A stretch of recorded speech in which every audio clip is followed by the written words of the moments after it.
Legacy of Darkness is a booster set, which is an amalgamation of the Japanese sets Struggle of Chaos and Mythological Age. Released in 2003, the set introduced spirit monsters to the game. One of these spirit monsters, Yata-Garasu, was involved with an infamous loop called the Yata-Lock, where your opponent essentially couldn't play their turn. So, without further ado, let's jump into my top 10 favorite cards in Legacy of Darkness.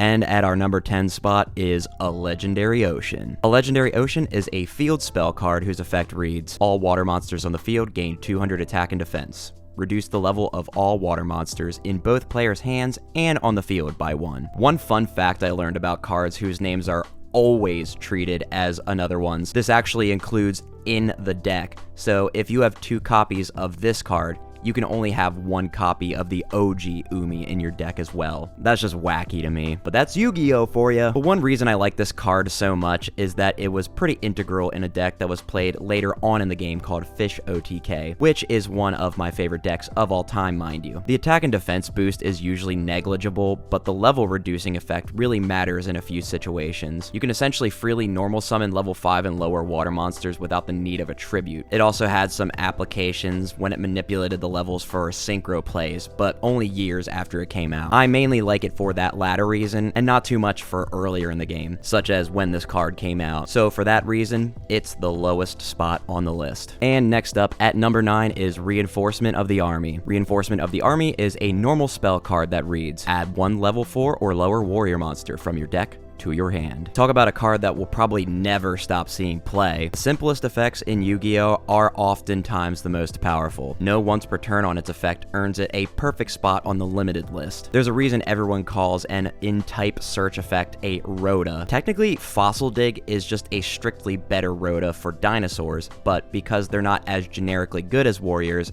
it's not restricted at all on the ban list. I used to use this card in any elemental hero deck I played back in the day, and it's honestly one of the GOATs in terms of searchers. I'm not too nostalgic about it though, so it makes a lower spot on the list. And at our number 8 spot is Warrior Diggraffer. Warrior Diggraffer is an Earth level 4 warrior normal monster with 1700 attack and 1600 defense, whose effect reads, the warrior who can manipulate dragons. Nobody knows his mysterious past. Speaking of Rhoda, here's a target, if you even want to grab this guy. I mean, his stats are pretty good, but he doesn't have an effect, so you're better off picking up another dude. Bro, this guy must be doing the Liver King's primal bullshit because he's fucking jacked.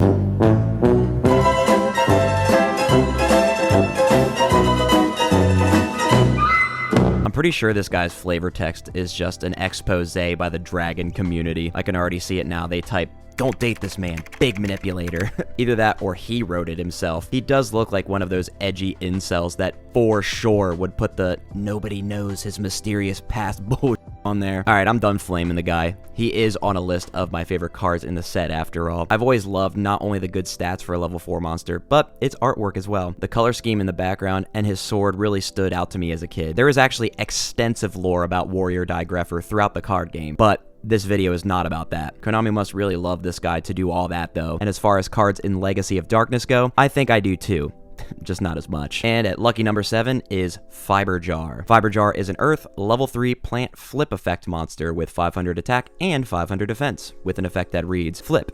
Each player shuffles all cards from their hand, field, and graveyard into the deck, then draws 5 cards. Yo, you think this thing can help me poop? You know, because fiber. I absolutely love the abstract design of this thing, from the artwork to the effect, which essentially resets the game, not counting the life points. As far as the jar cards go, this one should probably stay banned. I say that hesitantly because throughout the years, they've slowly taken the jar cards off the FNL list, so there is a chance. Its artwork is also pretty dope, being a flying tree with robotic parts, along with that signature singular eye that all the jar monsters have. All in all, Fiber Jar is a really game-breaking card that I just happen to love enough to put on the list. And at our 6th spot is Bad Reaction to Samochi. Bad Reaction to Samochi is a continuous trap card which says, as long as this card remains face up on the field, any effect of increasing your opponent's life points is changed to inflict the same amount of points in damage to your opponent's life points. Yo, where are my Nurse Burn lovers at? Nurse Burn, if you don't already know, is a deck where you use both this card and Dark Lord Nurse Reficule, which both have the same effect too. Instead of giving life points to your opponent, you instead burn them. Cards that seem super bad, like Gift Card, which gives your opponent 3,000 life points, are now an OTK if you have all 3 set, and then activate them while Samochi or Reficule are up. I've always enjoyed the more janky decks in the game, and this card is integral in one of my favorite ones of all time. The artwork reminds me of the Dementors from Harry Potter, to be honest.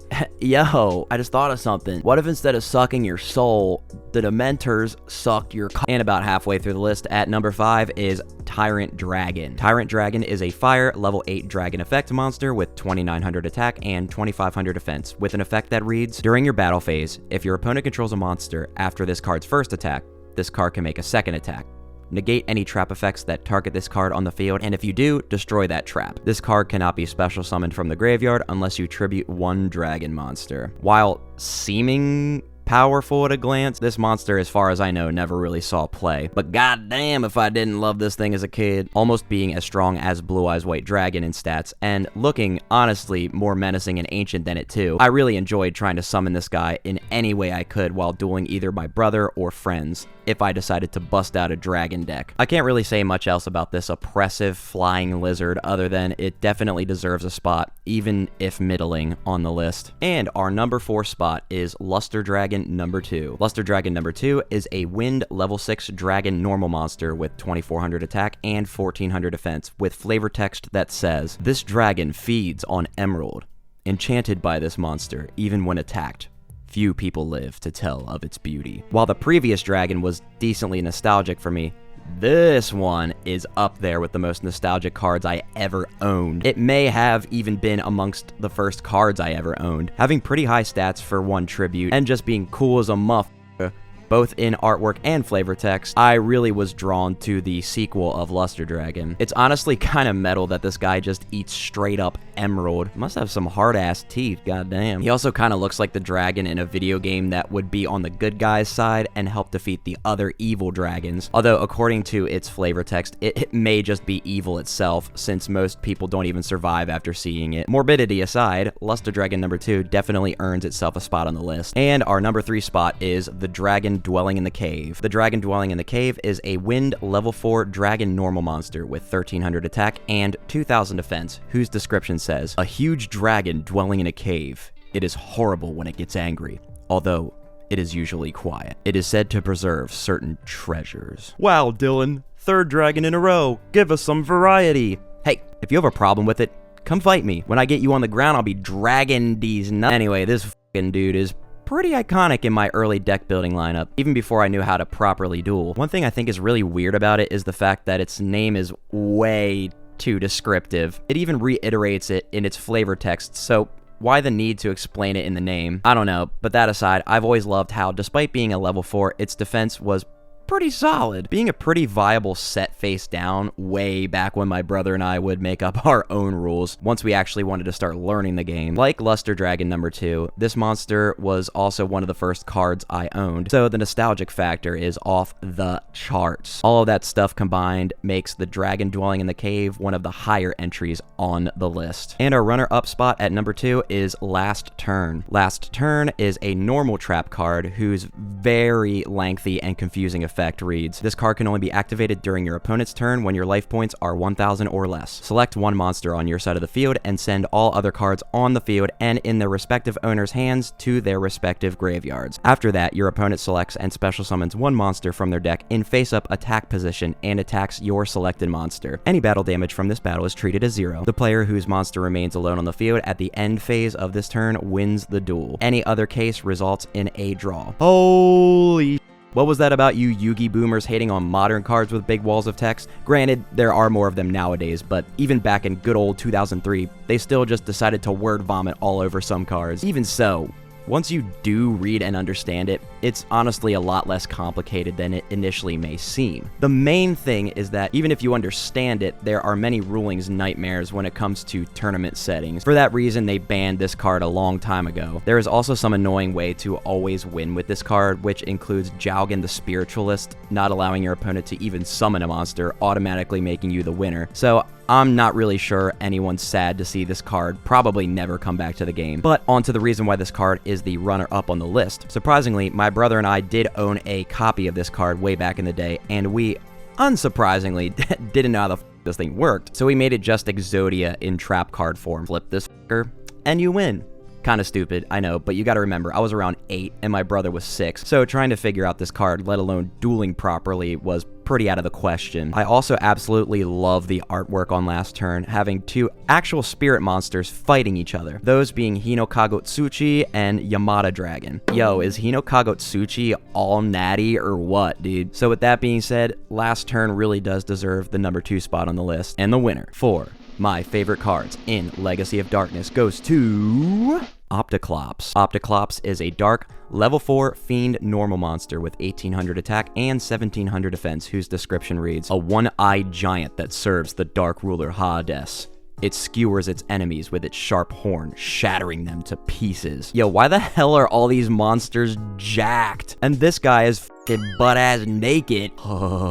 He's horny. It's really cool that Opticlops' flavor text mentions another monster, which rules over him. The main reasons I love Opticlops so much is that he was an OG level 4 beatstick with not only just good attack, but solid defense to boot. A jack of all trades, if you will. I also used to love the color orange, and this guy's got it out the wazoo in his artwork. He kind of looks like he's a lineman in football, the way his stance is. Yo guys, what team do you think he would play for if he was in the NFL? Let me know what you think in the comments. My bet is the New York Giants. Haha, get it? Because he's a giant dickhead. From the power level to the artwork to the nostalgia, Opticlops is definitively my favorite card in Legacy of Darkness. Wow, I had no idea that there were so many cards in Legacy of Darkness that were personally nostalgic to me. I really didn't have a hard time finding cards I liked in this set. On a side note, I've really enjoyed learning about which cards came from which set while making these videos, both my favorite cards and the weirdest monsters in each set. It's just a side effect of it, but it's a good one nonetheless. Maybe one day, if another Yugi tuber gives me some sort of quiz about cards in certain sets,